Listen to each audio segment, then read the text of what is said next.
سبحان الله العظيم سبحان الله وبحمده سبحان الله العظيم سبحان الله وبحمده سبحان الله العظيم سبحان الله وبحمده سبحان الله العظيم سبحان الله وبحمده سبحان الله العظيم سبحان الله وبحمده سبحان الله العظيم سبحان الله وبحمده سبحان الله العظيم سبحان الله.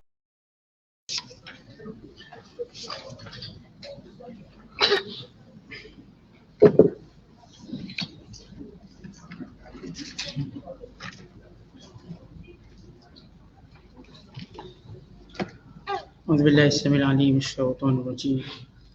بسم الله الرحمن الرحيم. Muqaddimah Surah Asy-Syu'ara. Surah ini diturunkan di Mekah, mengandungi 227 ayat. Dinamakan Surah Asy-Syu'ara perihal ahli syair, kerana sifat-sifat mereka ada disebutkan pada ayat-ayat 224 hinggalah 227. Intisari kandungannya menarik perhatian Nabi Muhammad sallallahu alaihi wasallam supaya jangan pula baginda membinasakan dirinya dengan menanggung duka cita disebabkan perbuatan kaum kafir musyrik yang menentangnya, dan menegaskan bahawa baginda hanyalah menyampaikan agama Allah, dan Allah jualah yang memberi hidayah petunjuk. Diterangkan pula kalau Allah Ta'ala hendak memaksakan mereka untuk beriman, tentulah ia akan menurunkan kepada mereka suatu mukjizat dari langit yang akan menjadikan mereka tunduk mematuhinya. Tetapi ia tidak menghendaki yang demikian, kerana masing-masing diberi kebebasan memilih setelah diterangkan kepada mereka mana yang benar dan mana yang salah. Setelah menerangkan perbezaan di antara Rasulullah sallallahu alaihi wasallam yang benar serta mendapat wahyu dari Allah Taala dengan pendusta-pendusta, pawang-pawang dan ahli-ahli sihir yang mendapat bisikan dari syaitan.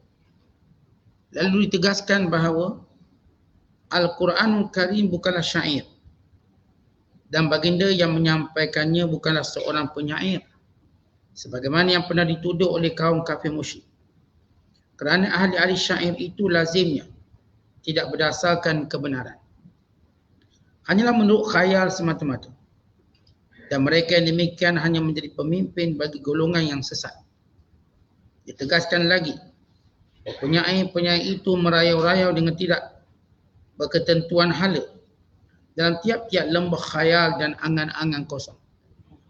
Yang ini lazimnya itulah sifat penyair-penyair, sedang Nabi Muhammad sallallahu alaihi wasallam tidak bersifat demikian.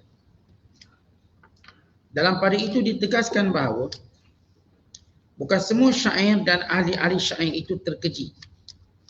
Bukan ada di antaranya yang terpuji dan diredai Allah Ta'ala, iaitu jenis-jenis syair yang dicipta oleh penyair-penyair yang beriman dan beramal soleh, yang berdasarkan kebenaran, yang terjalin dengan kata-kata indah dan sopan, terutama yang dapat menggambarkan keesaan Allah Ta'ala dan kekuasaannya, kebenaran Rasulullah sallallahu alaihi wasallam dan perjuangannya, kebenaran Islam dan hidayah petunjuknya, sebagaimana yang dilakukan oleh penyair-penyair Islam dalam zaman Nabi yang mendapat galakan dan doa restu baginda sallallahu alaihi wasallam. Semenjak itu penyair-penyair yang demikian sifatnya muncul silih berganti hingga hari ini dan seterusnya. Bismillahirrahmanirrahim. Tasim mim. Tilka ayatul kitabil mubin. La'allaka baqi'un nafsaka alla yakunu mu'minin. In nasha' nunazzil 'alaihim minas sama'i ayah fadhallat a'naquhum laha khadi'in. وما يأتيهم من ذكر من الرحمن محدث إلا كانوا عنه معرضين فقد كذبوا فسيأتيهم أنباء ما كانوا به يستهزئون أولم يروا إلى الأرض كم أنبتنا فيها من كل زوج كريم إن في ذلك لآية وما كان أكثرهم مؤمنين وإن ربك لهو العزيز الرحيم. صدق الله العظيم. Dengan nama Allah yang Maha Pemurah lagi Maha Mengasihani. Tasin mim. Ini ialah ayat-ayat kitab Al-Quran yang jelas nyata. Jangan-jangan pula engkau wahai Muhammad membinasakan dirimu dengan menanggung duka cita, kerana mereka tidak menjadi orang-orang yang beriman. Kalau kami mahu, tentulah kami akan turunkan kepada mereka satu mukjizat dari langit yang menjadikan mereka tunduk kepadanya, dan tidak datang kepada mereka peringatan serta pengajaran yang baru dari Allah Ar-Rahman, melainkan mereka tetap berpaling mengingkarinya. Oleh kerana mereka telah mendustakan Al-Quran, maka sudah tentu akan datang kepada mereka berita-berita azab mengenai perkara yang mereka ejek-ejek itu. Masihkah mereka berdegil dan tidak memperhatikan bumi? Berapa banyak kami tumbuhkan padanya di berbagai jenis tanaman yang memberi banyak manfaat. Sesungguhnya pada yang demikian itu terdapat satu tanda yang membuktikan kekuasaan dan rahmat pemurnian Allah. Dan daripada itu kebanyakan mereka tidak juga beriman. Dan sesungguhnya Tuhanmu wahai Muhammad, Dialah sahaja yang maha kuasa lagi maha mengasihani. Surah yang kita bacakan pada malam ini ialah surah Asy-Syu'ara. Surah yang ke-26 pada juzuk yang ke-19. Erti syu'ara itu perkataan jamak, perkataan plural kepada syairun. Syairun jamaknya ataupun pluralnya ialah syu'ara. Artinya penyair-penyair. Oleh kerana menjadi tradisi orang-orang Arab, terkenal dengan kefasihan dan kefasahan, yakni kebijaksanaan dalam berbicara, keindahan bahasa dan balaghahnya, sehingga mereka menilai seseorang itu pada pandai syairnya. Bahkan mereka sentiasa mengadakan pertandingan syair. Syair-syair terbaik akan digantung dalam Kaabah yang dinamakan sebagai mu'allaqat, yang digantungkan. Maka seringkali penyair-penyair yang hebat disanjung, dimuliakan dan mendapat habuang yang besar. Oleh kerana mereka ini ialah ahli-ahli bahasa. Antara sebab Allah Ta'ala menurunkan Al-Quran dalam bahasa Arab bagi mencabar keahlian mereka, untuk menunjukkan bahawa Quran lain daripada syair mereka, bahkan ia adalah wahyu dan mukjizat. Maka Allah Ta'ala menyebut atau menurunkan satu surah yang disebut surah Syu'ara.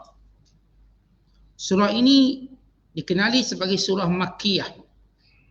Surah Makkiyah yang terkenal dengan perkara atau menyentuh tentang ketauhidan, ketuhanan, kerasulan dan tentang hari kiamat. Dan surah Makkiyah juga terkenal dengan ayat-ayat yang pendek. Ini ada satu ayat tadi pendek-pendek. Berbanding surah Madaniyah sifatnya panjang, satu ayat tu panjang. Dan surah Makkiyah kita tahu ialah surah yang diturunkan sebelum hijrah Nabi sallallahu alaihi wasallam. Dan jumlah ayat yang ada pada surah ini ialah 227 ayat. Tapi ianya ayat yang pendek-pendek.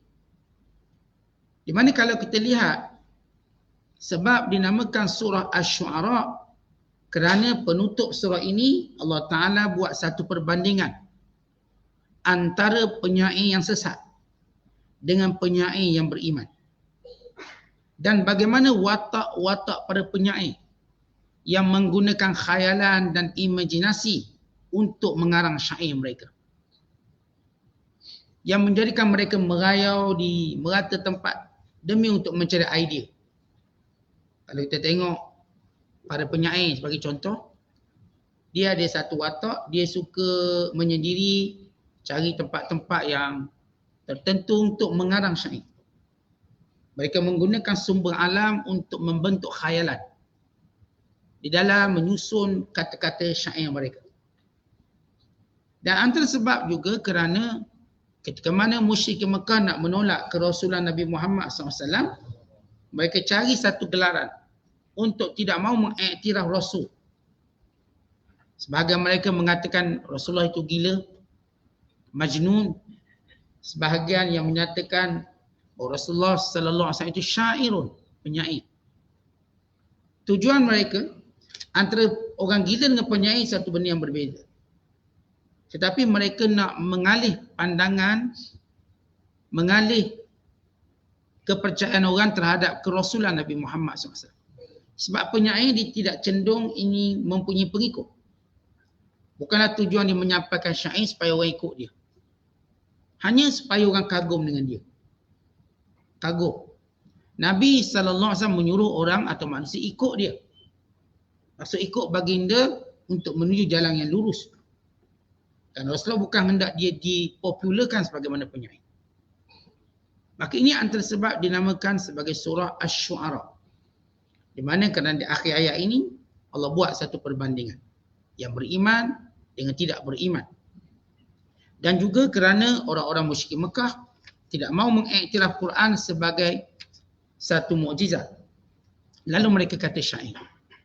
Maka Allah Ta'ala mencabar orang-orang kafir musyrik Mekah ini, bukan orang kafir sepanjang zaman. Kalau benar Quran ini syair, maka syair itu boleh ditandingi. Macam contoh kita tengok lagu. Lagulah bentuk syair. Lagu sedap setiap tahun. Sedap, bagus. Pasti akan datang tahun berikutnya ada lagu lain yang menjadi siulan. Datang pula lagu ni paling happening. Billion. Sehingga satu lagu tu 1 bilion manusia tengok. Lepas tu yang nyanyi yang 1 bilion tadi menghudung jatuh. Lagu lain pula naik. Demikian lagu boleh dicabar. Tapi tidak Al-Quran. Al-Quran tidak boleh dicabar. Tidak mampu dibawa ayat seperti ini. Dan kalau kita lihat antara kelebihan surah ini, diriwayatkan daripada Ibnu Abbas, Nabi SAW bersabda, "U'titu surata allati tuzkar fiha al-baqaratu min adh-dhikril awal. Wa u'titu Taha wa Tasimin min alwahi Musa. Wa u'titu fawatihal Qur'an wa khawatima suratil Baqarah min tahtil arsh wa u'titul mufassal nafilah." Kata Nabi SAW, aku dikurniakan beberapa surah yang agung. Antaranya ialah suratul Baqarah yang disebut padanya kisah lembu. Dan aku dikurniakan dengan surah Taha. Dan aku dikurniakan dengan surah Tasimin, yakni surah Syu'ara. Surah Tasimin daripada apa yang tercatat dalam Luh Musa. Maknanya surah Asy-Syu'ara ini ialah sebahagian atau kemuliaannya apa yang sudah tercatat dalam Luh atau wahyu yang diturunkan pada Nabi Musa AS. Dan aku diberikan pembukaan kepada Al-Quran dan penutup kepada suratul Baqarah, amanah Rasul yang datang daripada arasy Allah. Dan aku dikurniakan surah-surah yang panjang. Itu surah Ali Imran, surah An-Nisa. Ini surah-surah yang punya kelebihan. Dan hadis yang lain, Nabi kata, "Innallaha a'tani sab'at tiwal makanat Taurat." Allah memberikan kepadaku 7 surah yang panjang. Menggantikan kitab Taurat. Mengambil kedudukan kitab Taurat. Dan mengurniakan kepadaku Al-Mubin, makanan Injil. Dan mengurniakan kepadaku Tawasin. Tawasin adalah suratul Syu'ara. pada kedudukan kitab Zabur. Wa faddalani, dan Allah memuliakan aku dengan Hawamin. Hawamin adalah surah yang dimulakan dengan Hamim. Hamim, surah Hawamin. Dan juga surah-surah panjang yang lain. Ma qara'ahunna nabiyyun qabli, yang tidak pernah dibaca oleh nabi-nabi sebelum aku. Secara umumnya, surah Syu'ara ada kelebihan. Ada kemuliaan. Ya, Al-Quran semua ada kelebihan. Tapi antara kelebihan itu ada kelebihan. Ada yang lebih lagi. Seumpama dalam suratul Baqarah itu permatanya ayat kursi. Yang ada kelebihannya. Kerana setiap surah tu dia ada dia punya, kita panggil taj ataupun mahkota dia. Yang ini kemuncak kemuliaan setiap surah tersebut. Kemudian kita lihat dari sudut hubungan surah yang kita bacakan ini dengan surah Mu'minun atau surah Al-Furqan sebelum ini. Kedua-dua surah ini mempunyai kaitan. Kalau dalam surah Al-Furqan disebut kisah Nabi-Nabi yang telah kita ceritakan. Maka di dalam surah ini juga diceritakan kisah Nabi. Kalau dalam surah sebelum ini diceritakan kisah Musa secara ringkas. Maka surah ini menceritakan kisah Nabi Allah Musa secara lebih panjang. Dan dalam surah ini juga menceritakan kisah Ibrahim dan menceritakan kisah kaum Syu'aib, kaum Nabi Lut. Itu kaum yang dalam surah Furqan disebut dan kaum-kaum antara mereka tanpa disebut namanya. Maka dalam surah ini disebut kaum-kaum tersebut. Dan kalau kita lihat dalam suratul Furqan dimulakan dengan membesarkan ataupun menyebut tentang kemuliaan Al-Quran. Tabarakalladzi nazzal al-Furqan. Manakala surah Asy-Syu'ara menyebut tentang juga kemuliaan Quran dengan firman-Nya tilka ayatul kitabil mubin. Ini adalah ayat-ayat daripada kitab yang agung, yang suci. Dan kalau kita lihat dalam surah Al-Furqan penutupnya ialah satu amaran kepada orang kafir yang mendustakan wahyu Allah Subhanahu Wa Taala. Manakala dalam surah Asy-Syu'ara juga amaran kepada para pendusta yang sesat. Di kalangan penyair-penyair yang tahyul, yang mengamalkan khurafat. Yang menggunakan syair bagi menghalang manusia daripada jalan Allah Ta'ala. Dan kandungan surah ini kan dia bersifat makiyah. Maka dia membicarakan tentang i'tiqad. Tentang keimanan. Yang berkait dengan kerasulan atau risalah kenabian. Yang berkait tentang kebangkitan. Maka ini kandungan surah Al-Makkiyah. Dan kalau kita lihat secara turutan isi ataupun kandungan surah Asy-Syu'ara ini, Allah memulakan dengan menyebut kelebihan Al-Quran yang menjadi petunjuk yang besar, yang agung. Dan di antara fungsi Al-Quran sebenar ialah memberi petunjuk. Ya, Al-Quran dia boleh berfungsi dengan fungsi yang lain. Ada yang gunakannya untuk mendapat rezeki, ada yang menggunakannya untuk rawatan, ada yang menggunakan untuk dijadikan sebagai hiasan. Dia banyak fungsi. Kita tidak menafikan fungsi-fungsi itu ada. Termasuk pada keindahan bacaannya, kemerduan suaranya. Tetapi fungsi utama Quran ialah hidayah. Fungsi utama Quran hidayah. Nak cari rezeki dengan Quran boleh tak? Boleh. Mengajar Quran, ambil upah, boleh, diharuskan.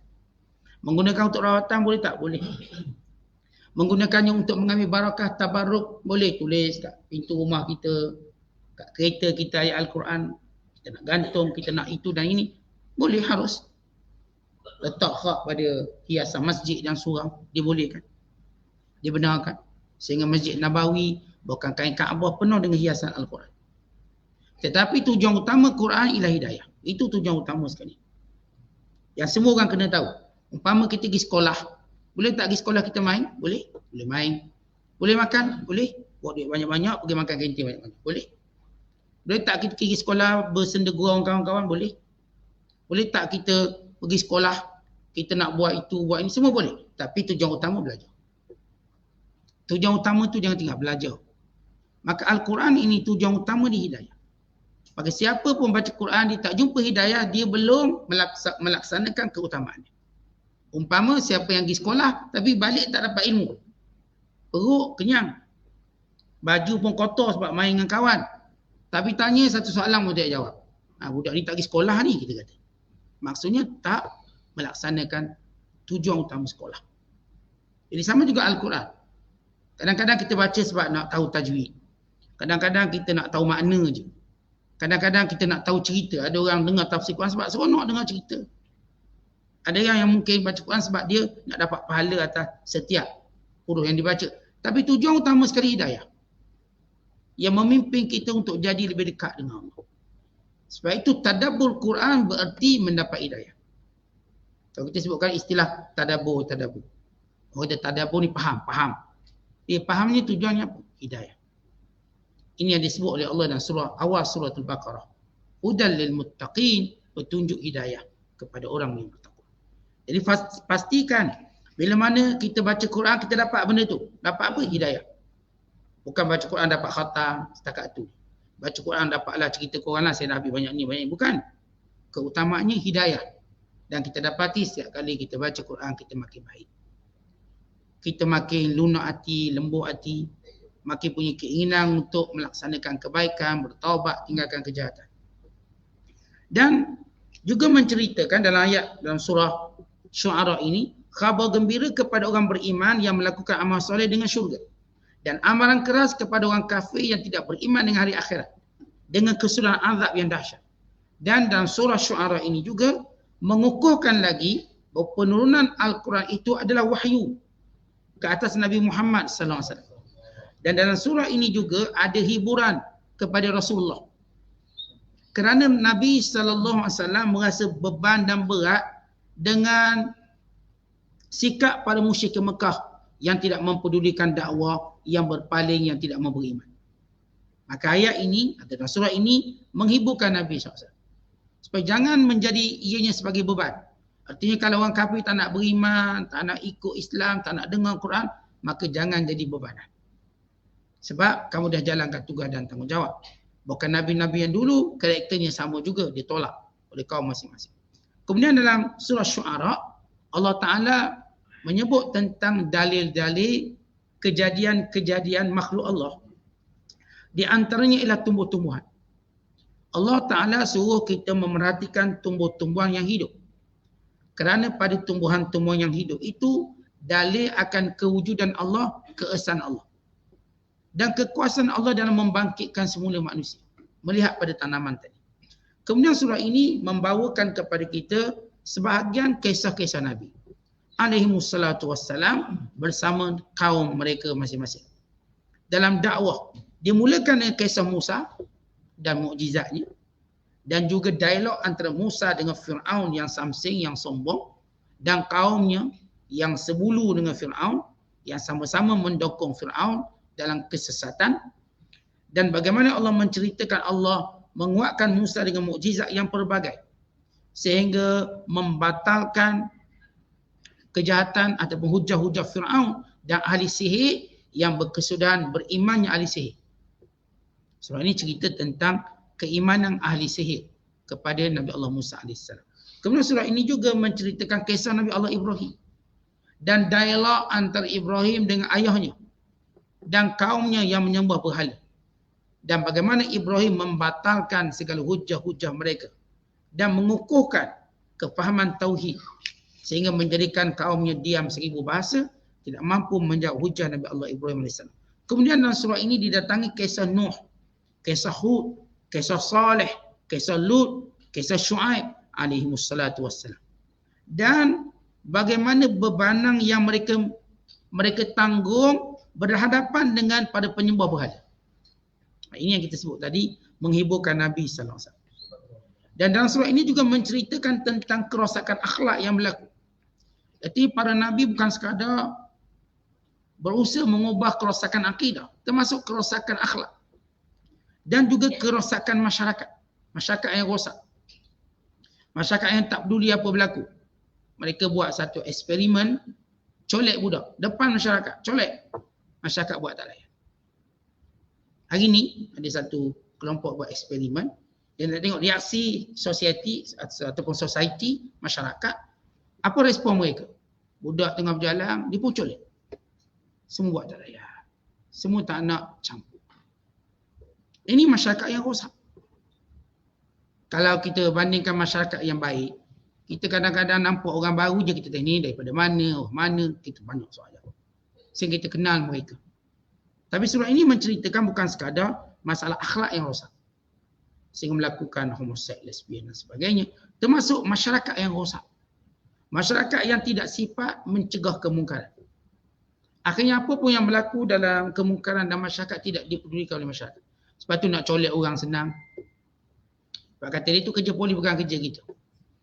Sebab tu hari nak pukul orang pun senang. Pukul tak ada orang nak tolong. Tak ada orang nak masuk campur. Kan nanti kita pula kena pukul. Maka pukul lah. Ini masyarakat yang rosak. Yang membiarkan kemungkaran berlaku. Kemudian Allah Ta'ala menceritakan akibat kesudahan bagi setiap pendustaan ataupun orang-orang yang menolak ajakan para Nabi dan para Rasul.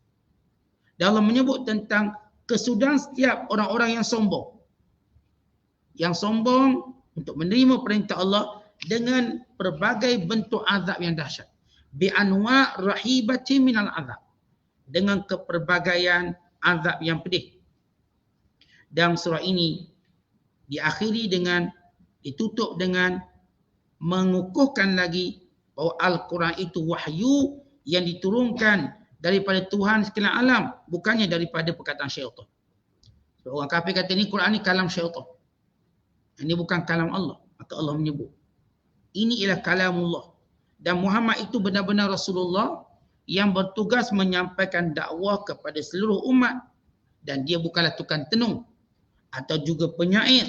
Bahkan dia merupakan daripada keturunan yang mengesakan Allah. Dan terlepas atau suci daripada segala perbuatan musyrik Mekah. Artinya Nabi-Nabi SAW semua mereka ni latar belakang mereka tidak pernah terlibat dengan aktiviti syirik. Sekalipun kalau mereka lahir daripada keluarga yang syirik. Allah lindungi mereka. Sebagaimana Ibrahim AS, ayahnya pembuat berhala. Tapi Ibrahim tak pernah sembah berhala walau sekali. Daripada kecil lagi. Kita kan setengah kita, kalau keluarga dia tak berapa elok, paling kurang masa kecil tu dia ikutlah perangai mak ayah dia. Sebelum dia matang untuk dia tidak mengikutinya. Tapi pada Nabi, semuanya dijaga dia punya luluhannya ataupun sulalah dia. Atau kita sebut sebagai keturunan dia. Sekalipun ada keturunannya tadi yang kufur atau sebagainya, para Rasul ini tetap dipelihara daripada amalan kufur. Wa imam perkataan atau perbuatan tak ada. Tak pernah ada satu Nabi SAW yang sembah berhala dulu masa dia kecil. Walaupun kita tahu amalan kecil tak dikira. Amalan kecil tidak dianggap sebagai satu kesalahan. Zaman-zaman kita budak dulu, kita ambil benda tu, ketek benda ni, curi benda tu. Bukan satu isu. Bukan satu kesalahan. Sebab kita tu lah zaman budak-budak. Kalau dia mandi telanjang sekampung, orang tak jadikan isu. Orang tak kata, dulu tu telanjang tu sekampung keliling. Tak, itu kan zaman budak-budak. Yang tukar cerita pun sama juga telanjang. Jadi benda tu bukan isu sebenarnya. Tapi demi untuk memelihara kesucian para Rasul, hatta waktu kecil pun para Rasul tak buat. Waktu kecil pun dia tak buat. Tak ada kata nak sembah berhala, tak ada. Walaupun budaya kaum mereka semua sembah berhala. Maka ini pemeliharaan Allah terhadap para Nabi dan Rasul. Dan juga dalam surah yang kita bacakan ini, raddu ala iftiraihim, jawapan kepada pendustaan mereka yang menyatakan Quran ini merupakan perkataan-perkataan syaitan. Yang bohong kata mereka. Yang sesat kata mereka. Maka kata Allah, kamulah yang sesat. Kamulah yang mengikut penyair-penyair dan pada penyair itu mengikut wahyu syaitan. Ilham-ilham syaitan. Untuk mendatangkan syair-syair yang mengarut. Syair-syair yang bersifat majani. Majani kita panggil gila. Syair gila. Yang memuji arak. Yang memuji balas dendam. Yang memuji sifat buruk. Yang memuji perempuan. Merendahkan perempuan. Ini semua kalam-kalam syaitan.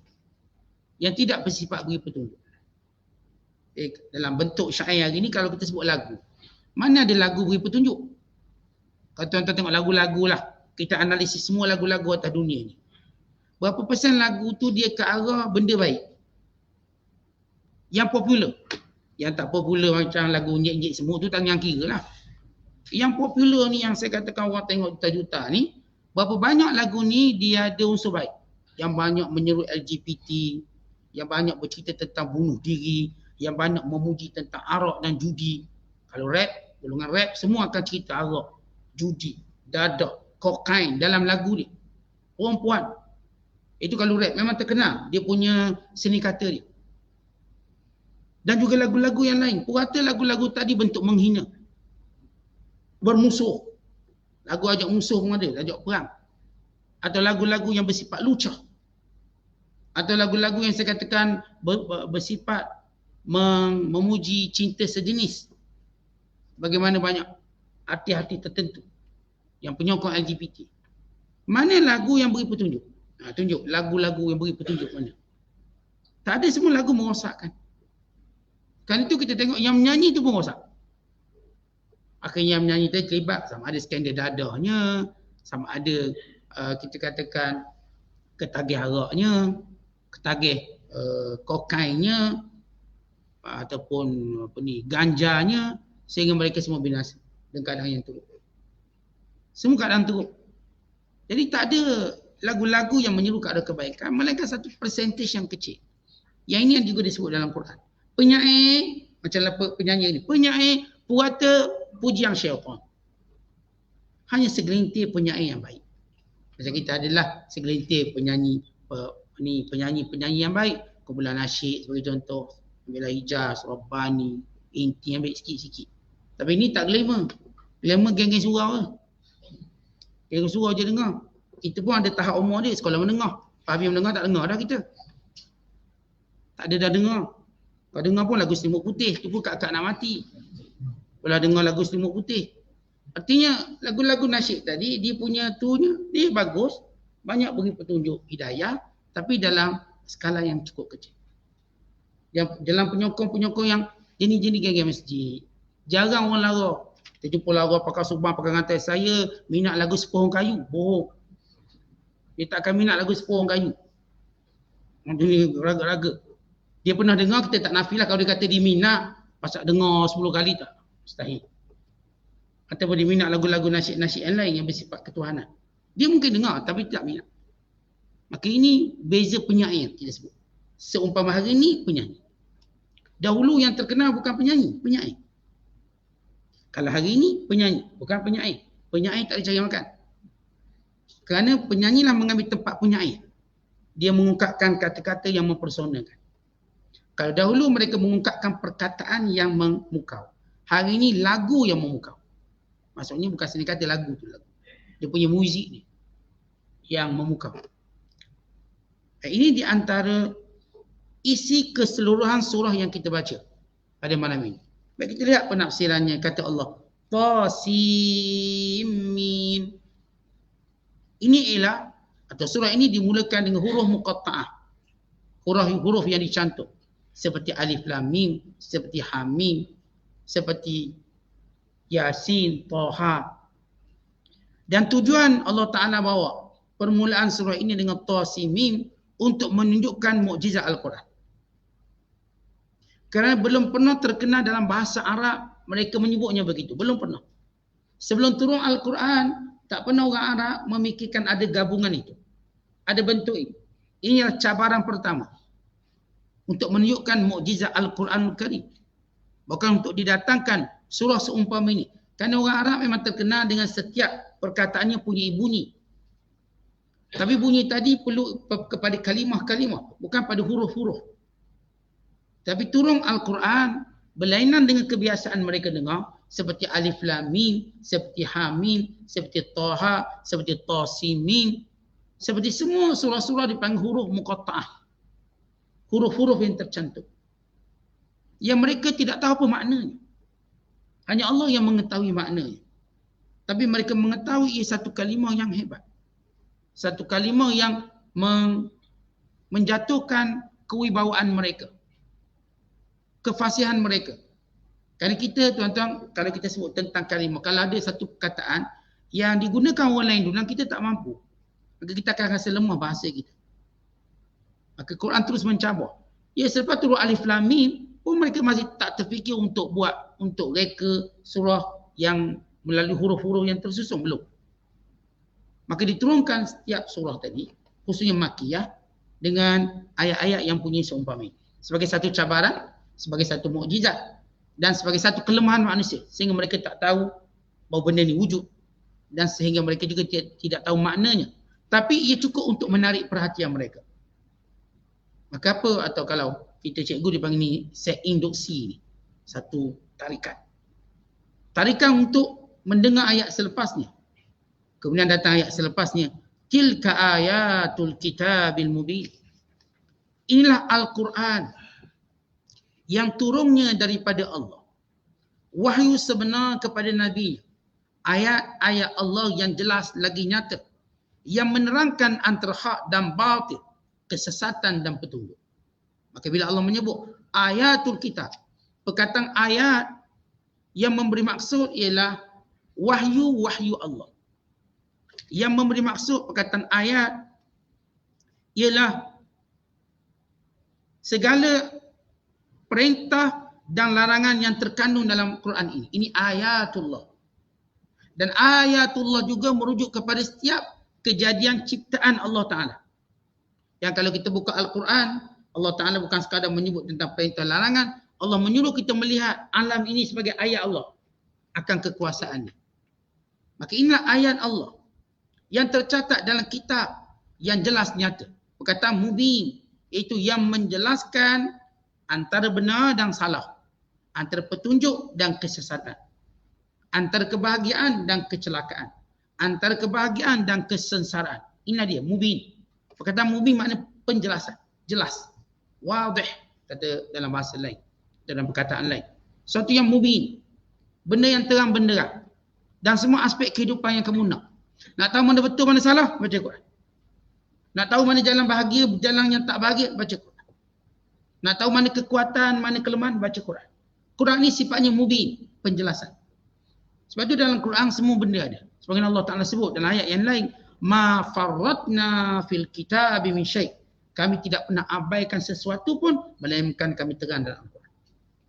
Sebab itu kalau kita merenung Quran secara dalam, tadabbur, kita dapati banyak jawapan hidup. Itu Imam Khawarizmi, bila dia mereka kaedah-kaedah algebra yang hebat, sistem nombor yang hebat. Maka orang tanya dia apa? Sebab kamu mampu mendapat ilham seumpama ini. Kata dia, kerana aku merenung Al-Quran. Aku duk tengok je Quran. Tengok sehingga keluar idea.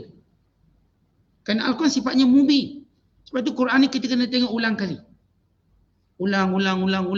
Siap kita ulang tengok, ada benda baru. Siap kali kita ulang baca, ada benda baru. Ini yang disebut dalam kata-kata Sayyidina Ali radhiyallahu ta'ala anhu tentang Al-Quran, la tanqadi ajaib. Tidak pernah tamat keajaiban. Ada satu benda baru. Ada je benda-benda yang di luar kotak pemikiran kita. Sebab tu Al-Quran ni dia sesuai sepanjang zaman. Sebab benda baru tu tak pernah tamat. Cuma gagal kita merenung untuk memahaminya.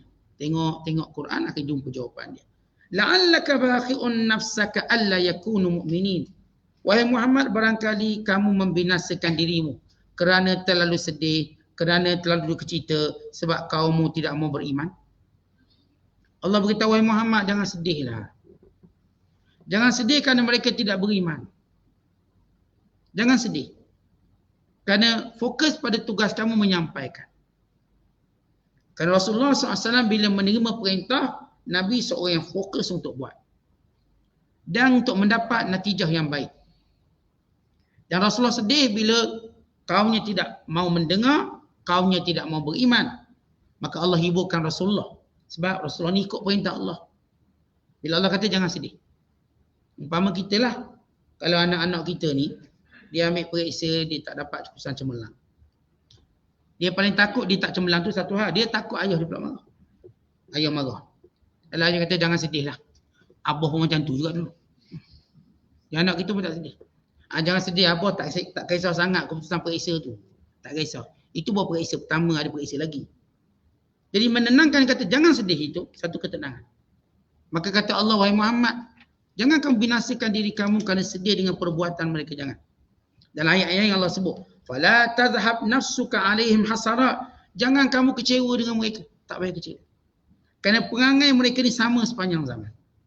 Kemudian Allah Ta'ala menyatakan untuk mengembirakan Nabi SAW, inna sya', kalau kami kehendaki, nunazzil alaihim minas sama ayah, kami boleh turunkan satu mukjizat.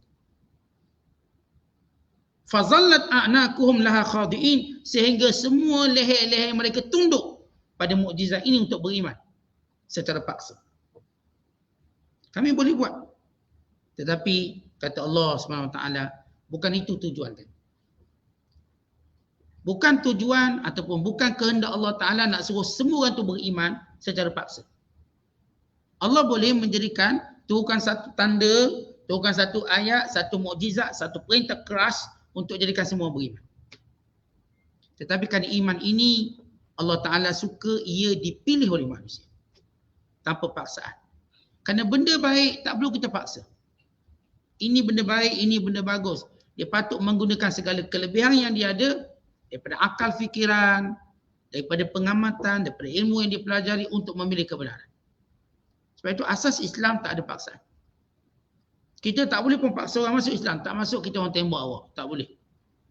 Asasnya ialah menerimanya secara sukarela. Allah boleh menjadikan manusia menerima Islam secara paksa. Tapi Allah tidak melakukan.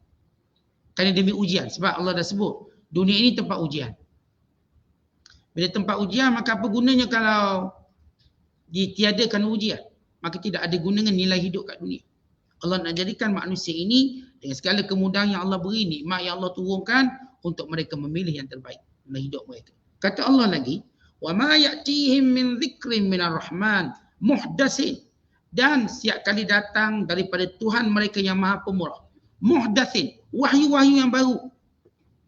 Artinya kita tahu Allah tak turunkan Quran secara sekaligus. Allah Ta'ala turunkan Al-Quran tadi secara berperingkat-peringkat. Kadang-kadang satu kisah Allah turunkan berulang kali. Yang ni mungkin ringkas, yang ni panjang sikit. Yang ni ceritanya macam ni, yang ni ceritanya lain sikit. Tapi ia makna yang sama.